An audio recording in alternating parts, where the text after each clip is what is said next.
তামা ছাড়া mobile phone, computer, fridge, TV, গাড়ি এগুলো সবকিছুই অচল। তামার দাম লোহা, স্টিল বা অ্যালুমিনিয়ামের থেকেও অনেক বেশি। এই তামা বারবার গলিয়েও ব্যবহার করা যায়, কিন্তু প্রশ্ন হলো এই তামা কোথা থেকে আসে? তামার যাত্রা শুরু হয় অনেক দূরে, পৃথিবীর একেবারে গভীর থেকে।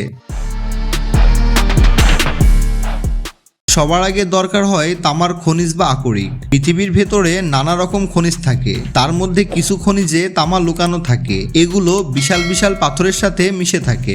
একটা জায়গায় তামার খনিজ পাওয়া গেলে কিন্তু মাটির প্রায় 1000 মিটার নিচে থাকলে সেই স্থানে পৌঁছাতে হলে প্রথমে সেই জায়গার উপরের স্তর সরাতে হবে। এরপর শুরু হয় বিস্ফোরণের প্রস্তুতি। বিশাল ড্রিল মেশিন দিয়ে মাটিতে অনেকগুলো গভীর গর্ত করা হয়। প্রতি গর্ত প্রায় 16 মিটার লম্বা। এই গর্তে ভরে দেওয়া হয় বিশাল শক্তিশালী বিস্ফোরণ। নিরাপদ দূরত্বে সবাই চলে গেলে তারপর রিমোট কন্ট্রোল দিয়ে বিস্ফোরণ ঘটানো হয়। এতে করে পাথর সবচেয়ে ভালোভাবে ভাঙে এবং ধুলো কম ছড়ায়। বিস্ফোরণের পর শুরু হয় পাথর তোলার কাজ। বিশাল বেলচাওয়ালা মেশিন, যেগুলো একবারে প্রায় 80 টন পর্যন্ত পাথর তুলতে পারে। তারপর পাথরগুলো ট্রাকে তোলা হয়। একটা ট্রাক 400 টন পর্যন্ত পাথর বহন করতে পারে।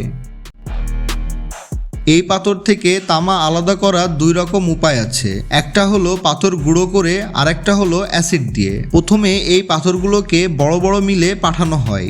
সেখানে লোহার বল দিয়ে পাথর গুঁড়ো করা হয়। গুঁড়ো পাথর পানির সঙ্গে মেশানো হয়। তারপর সেখানে কিছু রাসায়নিক দেওয়া হয় যা তামাকে আলাদা করে। তারপর ফেনার সঙ্গে ভেসে ওঠে তামা, আর বাকি ময়লা নিচে থেকে যায়।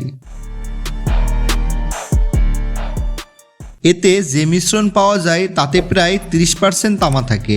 এবার এই মিশ্রণ গলানো হয়, সঙ্গে মেশানো হয় এক ধরনের বালি। এই বালি ময়লা টেনে নেয়। প্রচণ্ড তাপে পাথর গলে যায়। তখন উপরে ভেসে ওঠে ময়লা, আর নিচে থেকে যায় তামা।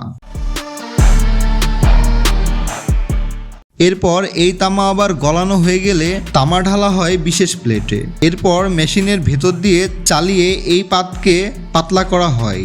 ধীরে ধীরে এটা পরিণত হয় চিকন তারে। পরে রিলে পেঁচিয়ে রাখা হয়। এভাবেই মোবাইল ফোনের চার্জারের তার, ঘরের বিদ্যুতের তার বা বিদ্যুতের খুঁটির তার তৈরি করা হয়।